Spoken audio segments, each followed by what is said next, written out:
Hello folks, I'm Alex, this is Alex Unabridged, and this is episode 12 of Adventures in Genre, where December was for dystopias.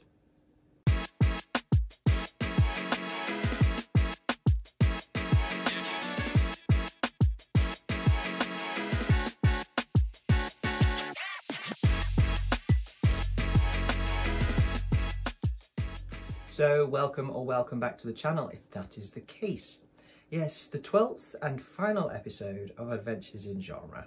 And of course, December was a bit of dystopic fiction for me. I had read a couple of dystopias in the past, most notably things like 1984, you know, a couple of the biggies. But I hadn't read anything in a very long time, and I wanted to look back and try a couple of classic dystopias. I originally had 4 on the list for this month, but I only managed to get through 3, and the one that I didn't get through was The Hunger Games, which was the more contemporary YA dystopia. So that has gone back into my pool of books to pull from for my Read What You Own challenge. So I may well get to that in the next few months. So let's dive into the 3 that I did manage to get to. So the first one was a short one, a novella, and that was Anthem by Ayn Rand, and this was an ebook.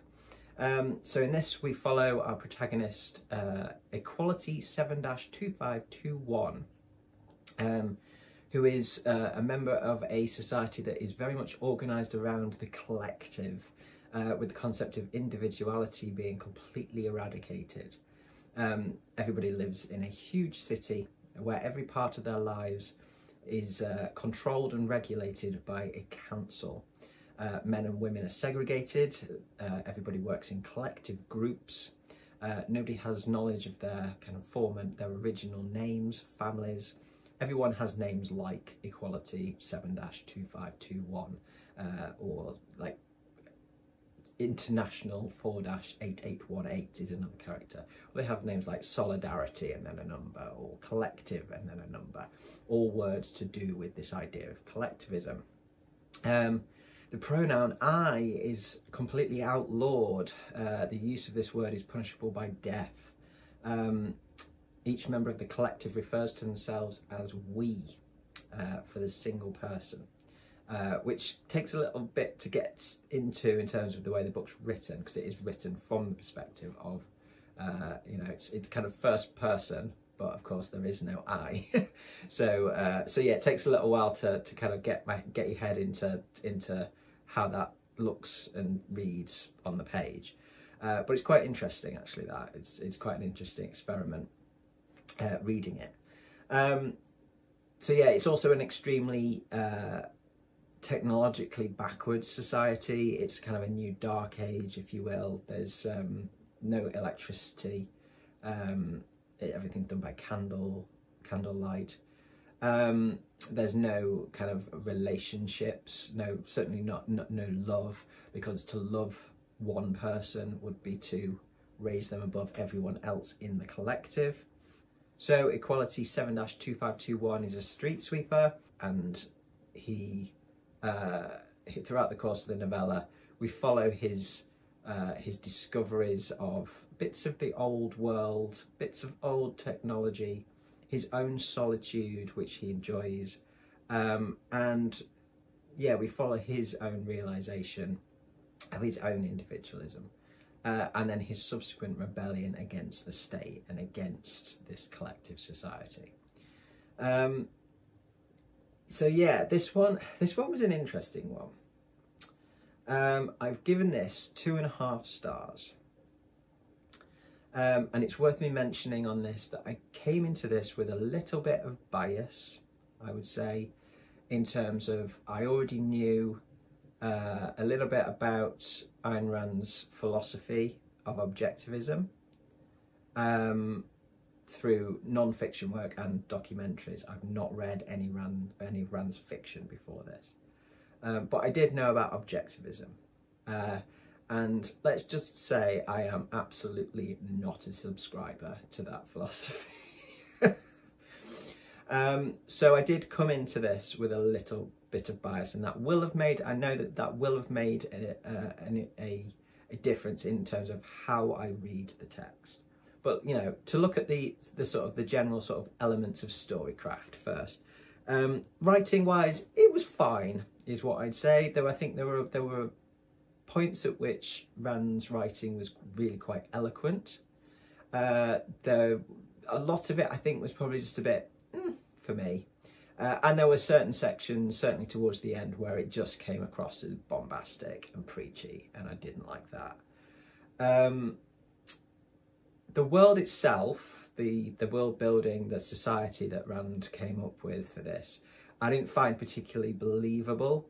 It's a short novel, so there isn't going to be a huge amount of world building going into there. It is quite a, it's I think intentionally kept quite simple, in terms of its kind of description, etc.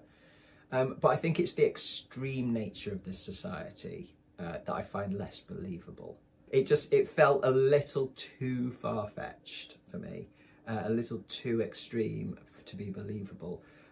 Plus, I just think that Rand's writing didn't really connect me with it particularly well. Her writing was, this is what I mean by it's a little bit kind of at times. It was just a bit, it didn't engage particularly well. It didn't enthrall. It didn't kind of, you know, get me really kind of, the society is horrible, don't get me wrong. Society is absolutely horrible.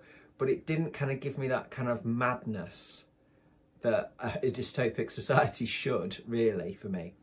The plot was simple, and it actually illustrates the journey of Equality 7-2521 well, I think. You know, it did what it needed to do. It was simple. Rand didn't go over the top with it or try and do anything clever with it. It did what it needed to do, absolutely. Character-wise, it really is, you know, this is Equality 7-2521's story. It is told from their perspective. And although you do have some other characters coming in to it to illustrate their kind of character development, as in to illustrate Equality 7-2521's character development, they were there for that and that alone. There wasn't really any depth to those characters at all. There's only really sort of two characters, I would say, two other characters that kind of had any kind of characterization, but not really, as I say. That it was all about Equality 7-2521.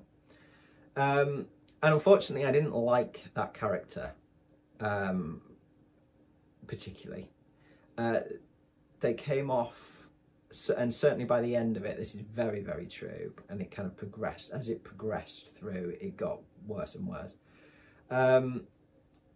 They came off as very superior in how they thought about themselves, arrogant, vain. He thinks of himself by the end of it as a hero. He thinks he's a hero. There's kind of language in there that sort of suggests that, you know, a god amongst men, you know, that kind of sort of language, that kind of thought. And yeah, there's the fact that he sees himself as a hero, whereas to me, he's not a hero. Because the heroic thing for me would be to, yes, you've established your safe haven, you have found yourself, you know what it is to be an individual, and you know how important that is, and it is important. But then the heroic action for me would be to find a way to go back and try and overthrow this oppressive, controlling society that you've managed to get out of, and get as many people out of that as humanly possible. But that's not what he wants to do. He wants to go back in, like steal back into the city and kind of get a couple of people out that he deems to be worthy of, you know, becoming an individual and sharing his house and stuff like that. But everybody else be damned. That they're weak, that they're inferior. And that's not heroic to me, and that's where we hit the crux of the matter for me. Hello, Editing Al here. Unfortunately, I lost a load of footage on this bit because of some weird sound glitch. So I'll summarise what I said next. Basically, what I'm saying is that whilst the society in Anthem, the collectivist society in Anthem, is dangerous and horrible and destructive and all of that stuff, I think what I dislike so much about the main character is that he is representative of another extreme, which is that of, you know, extreme individualism, and that's kind of at the heart of Rand's philosophy of objectivism, this kind of unfettered self-interest, pursuit of an unfettered self-interest with kind of no regulation, you know, nothing like that. And that to me is as troubling as, you know, the idea of a completely collectivist philosophy where everything is about the we, and there is no sort of, you know, sense of, you know, what one person wants, what one person wants for themselves. On the other end of the spectrum, I think you've got Rand's philosophy, where it is about, everything is about me and what I want, and there's very little concern for how that affects other people around you, if that's the kind of the philosophy that you hold. You know, it's to me it's a philosophy of selfishness, and that's not that's not where I'm coming from. I'm very much sit in the middle in terms of my philosophy, in terms of I do believe in the individual, I do believe in individuality, but at the same time I also believe in working together. You know, I believe in the power of the group. You know, it's the power of the many, basically, that if you get a balance between you know, the individual and the group, a kind of a group of individuals working together, if you like, that's where you can actually find happiness, I think, for the majority of people. I think there's definitely something to be said for a balance when it comes to a society like that. You know, neither one extreme nor the other. And I think that is why I have so much of an issue, I think, with the way that our protagonist in this kind of ends up. He is all about the me, you know, I will do what I want, I will be kind of a god of men. So yeah, that's basically kind of where I went with that, and had a little bit of a rant about objectivism. So yes, anyway, back to the video. So yeah, it was, you know, as I say, it was an interesting read. I might try some more Rand in the future, again, even if it's just to challenge my own perceptions. You know, I do believe in reading things that we think that we won't agree with, because sometimes, you know, even if it turns out that that's the case, there's often stuff in there that I think, you know, is valuable to learn about as a reader, and as somebody with quite an opposing opinion in terms of the philosophy and stuff. So yeah, so that's where I sit with this one. It was interesting, but I don't think I necessarily liked it. But that's from a philosophical perspective, as well as it was okay as a piece of writing. It wasn't anything special, is what I'd say, I think, on that. Okay, on to the two that I did think was something very special. So first of all, we've got Fahrenheit 451. This was a reread for me. I haven't read this since I was about 20, I think. So of course in this we meet Guy Montag, who is a fireman. And of course in this society, the society that this is set in, firemen no longer put out fires, they start them. They are called in when books are discovered in people's houses, and they go in and they burn the books and arrest the owner. Yeah, this is a society which is, you know, characterised by conformity, ignorance, censorship, a ban on free thinking, really, and sort of critical thought. So yeah, the censorship policy is enforced by this burning of books. And the citizens of this society are generally quite brainwashed, sedated, if you like, by by mass media. They have parlour walls, which are kind of like advanced versions of television, where the entire wall or walls of the living room is taken up by these huge screens that broadcast senseless entertainment programmes. You know, so that yeah, they are kind of, people are kept in their place and kept from questioning things, really, by this encouragement to prioritise superficial pleasures over intellectual pursuits. And Montague begins to question these state policies and eventually becomes part of the underground movement to preserve books and encourage intellectual freedom. So yeah, I love this. This is a 4.5 stars. The writing, which I really didn't remember that much about in terms of style from when I read it 20 years ago. Yeah, I love the writing. Absolutely, it's poetic, it's dark. I really like Bradbury's word choices. The rhythm of it is really pleasing. It's really evocative. The tone of it is really evocative. I mean, even just like the first page, basically, the opening paragraph, which I'll just read a bit of. It was a pleasure to burn. It was a special pleasure to see things eaten, to see things blackened and changed. With the brass nozzle in his fists, with this great python spitting its venomous kerosene upon the world, the blood pounded in his head, and his hands were the hands of some amazing conductor, playing all the symphonies of blazing and burning to bring down the tatters and charcoal ruins of history. I love that. That's a great opening paragraph. So yeah, the world that Bradbury kind of depicts I think is very recognisable as a kind of an alternative version of our own in a lot of ways.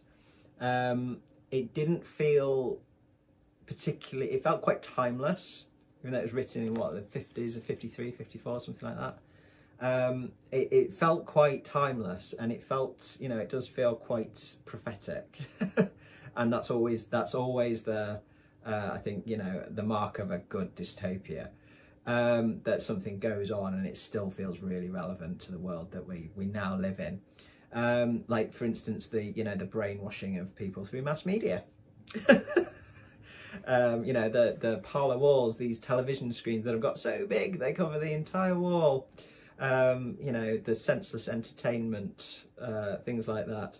You know, the ideas that Mildred, Montague's wife, when she's not like in the living room in front of these screens with, you know, all of these characters' personalities on them, that she, you know, she kind of thinks of as family. You know, when she's not watching those, she's listening to a constant stream of music and advertisements and blether in a little in-ear radio. So she's constantly plugged in and never really never wants to think about what's going on outside, because when she does, that's when things kind of get dark for her.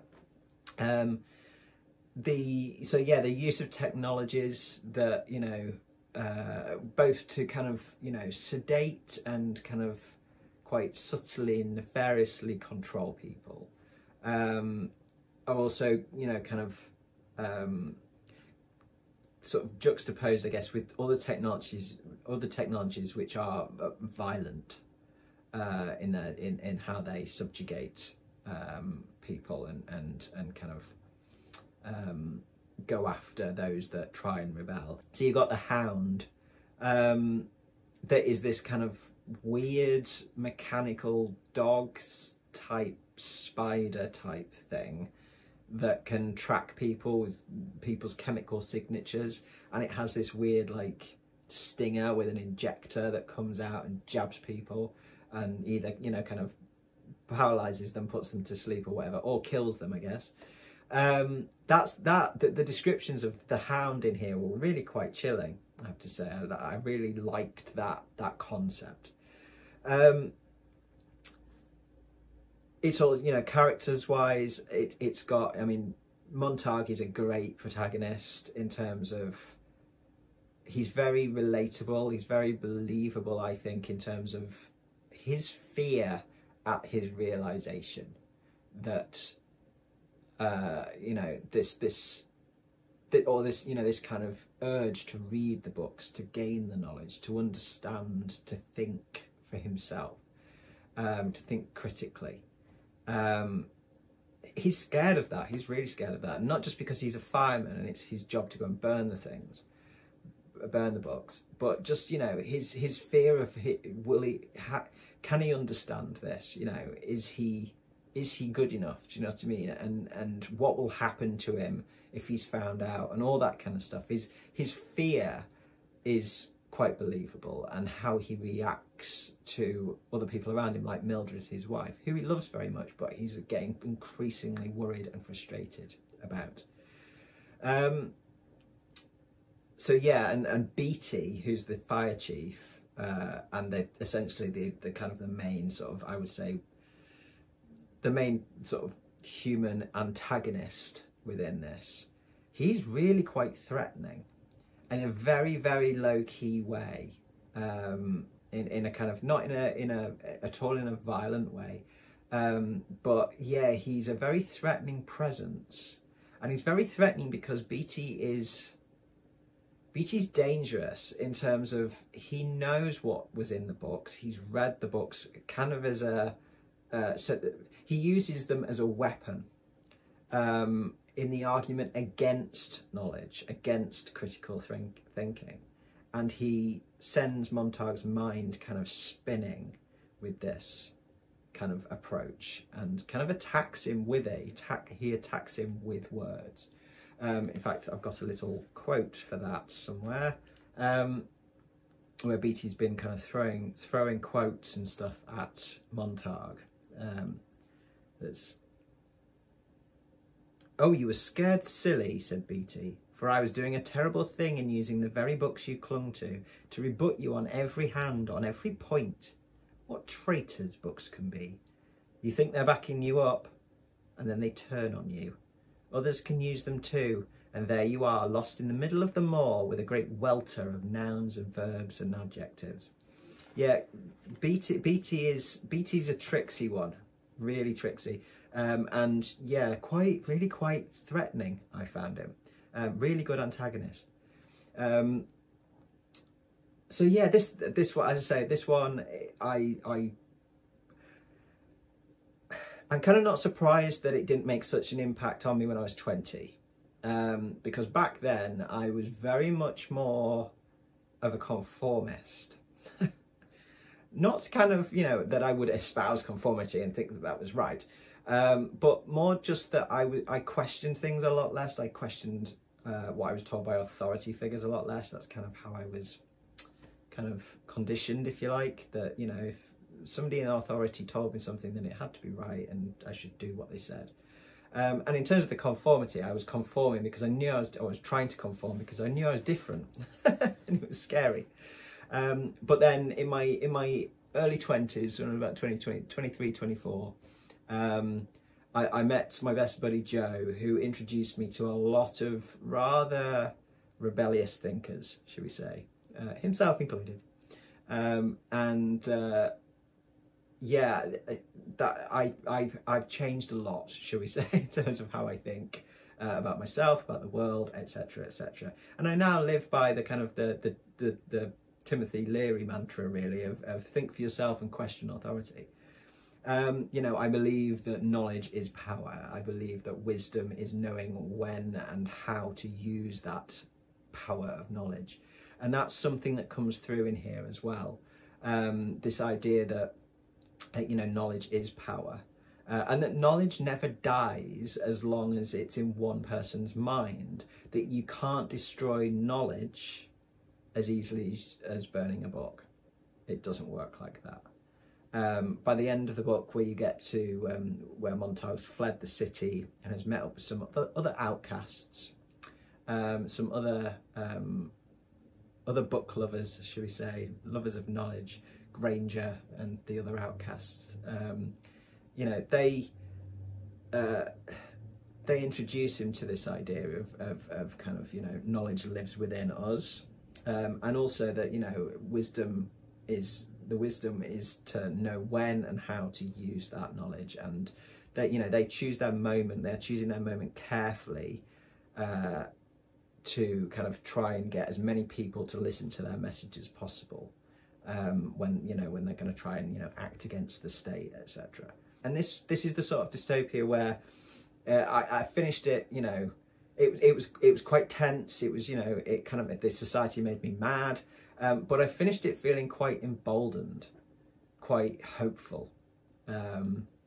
You know, as a lover of knowledge and free thought, it did kind of, yes, things are still crap for Montag and Granger and the Outcasts, but there is hope there. And for me, they're the ones with power ultimately because of the knowledge, and it's about how they use that. And yeah, so it was a hopeful end, I think, personally. That's how I read it anyway. But yeah, fantastic book. We'll definitely read it again, and I'm very much looking forward to the other Ray Bradburys that I've got on my reading list for this year now. Okay, and then thirdly, we've got The Handmaid's Tale by Margaret Atwood. So this one, I think this one's relatively well known by now, especially because there's been a TV series of it as well as a film. So this follows Offred, who is the handmaid whose tale it is, and her experiences trying to survive, get by in this horrendous society, the Republic of Gilead. So that's a totalitarian theocratic regime that overthrew, or has overthrown in this book, the United States government. So here women are divided into strict classes based on their reproductive functions and societal roles. And of course the handmaids, of which Offred is one, are fertile women who are forced to bear children for the ruling class, for the elites, after a widespread infertility crisis. They're stripped of their original names and possessions and are subjected to constant surveillance and control. The society in this, Gilead, is characterised by extreme misogyny, with women being denied education, work, basic human rights. They're forced to wear kind of distinctive clothing like uniforms that denote their social status. And yeah, the Gilead justifies its actions through a very twisted interpretation of Christianity, and it enforces its rules brutally. Dissent, rebellion are met with severe punishment. You know, you're talking beatings, rapes, executions. So yeah, this one is this one is a difficult read, but it is a 5-star read, without a doubt. The writing, I've never read any Atwood before this. The writing is absolutely beautiful. The prose is so effective and affecting. I am usually quite enthusiastic about the way that I talk about things that I like, you know, in terms of my word choice. But there is one word that I don't use lightly, and that's masterpiece. But that's what this is to me. This is absolutely phenomenal writing. The fact that it's told from one woman's perspective is, you know, really grounds it, really makes it, really made me connect to it, connect to the world, connect to the character of Offred. The world itself, Atwood kind of gives just enough information on it through Offred's observations, experiences, etc. There are things that are left unanswered, but I didn't ever feel uninformed on it. And it's very well structured, I think, in terms of, as I say, you know, through Offred's kind of experiences, it's almost, you know, kind of partly a diary, essentially, this. You know, you kind of get different elements of the society explained to you, different parts of the kind of the ritual, if you like, of the daily life, of the control. But you're also getting how those very extreme methods, those extreme controlling methods, are really affecting one person. And, you know, how easy and how quickly these extreme views, this extreme kind of philosophy, if you like, of the world starts to wheedle its way in to how Offred feels about herself and how she views herself, and especially in terms of how she views her body. And I've got a quote for this, just to read you a little bit of the writing that I particularly like as well. I used to think of my body as an instrument of pleasure or of means of transportation, or an implement for the accomplishment of my will.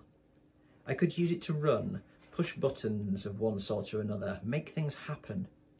There were limits, but my body was nevertheless lithe, single, solid, one with me. Now the flesh arranges itself differently. I'm a cloud congealed around a central object, the shape of a pear, which is hard and more real than I am and glows red within its translucent wrapping. Inside it is a space, huge as the sky at night and dark and curved like that, though black-red rather than black. Pinpoints of light swell, sparkle, burst and shrivel within it, countless as stars. Every month there is a moon, gigantic, round, heavy, an omen. It transits, pauses, continues on and passes out of sight, and I see despair coming towards me like famine. To feel that empty, again, again. I listen to my heart, wave upon wave, salty and red, continuing on and on, marking time. Yeah, the way that Atwood writes really does, it's chilling. It's beautiful, but it's chilling.